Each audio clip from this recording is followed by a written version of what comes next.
This is a CBS News Detroit update. Good morning, I'm Sandra Ali. Here's a look at your top headlines on this Tuesday. UAW President Shawn Fain accusing 3 major automakers of union busting.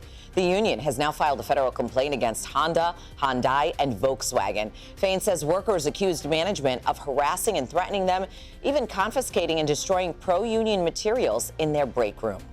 270 passengers on board a Delta Airlines flight finally home this morning after quite an ordeal. They were flying from Amsterdam to Detroit when a mechanical problem forced the plane to land in a remote military base in Canada.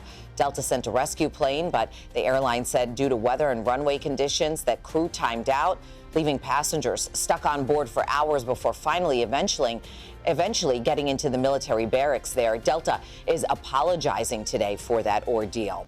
Police have arrested 3 Chilean nationals who are allegedly tied to a series of high-end home break-ins here in Metro Detroit. Attorney General Dana Nessel says the group is part of an international crime ring. They were here on a temporary visa, and they allegedly are tied to 8 burglaries in Oakland County. Right now, members of that gang are sitting in an Indiana jail where they're accused of carrying out similar crimes.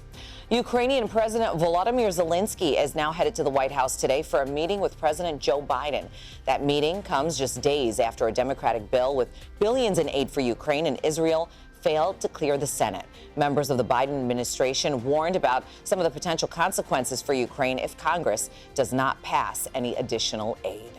The Federal Reserve meeting this week, and there is growing expectation we won't be seeing another interest rate hike anytime soon. This is the final meeting for the year. Several recent reports show inflation is slowing down and the economy is cooling off. The Fed will not hike interest rates further, and for all intents and purposes, this ends the Federal Reserve's rate hike campaign. Some economists do predict the Fed to start cutting its key interest rate at some point within the next few months.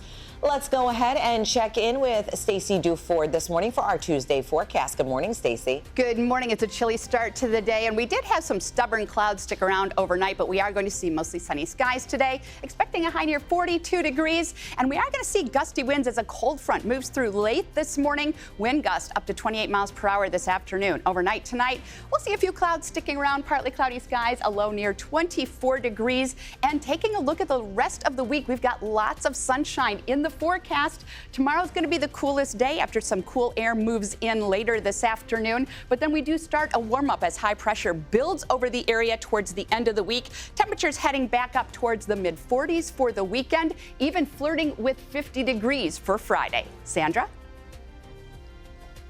Thank you so much, Stacey. That's a look at your headlines. We'll be back later covering stories that matter to you on air and always streaming 24/7 on the CBS News app. Have a great day.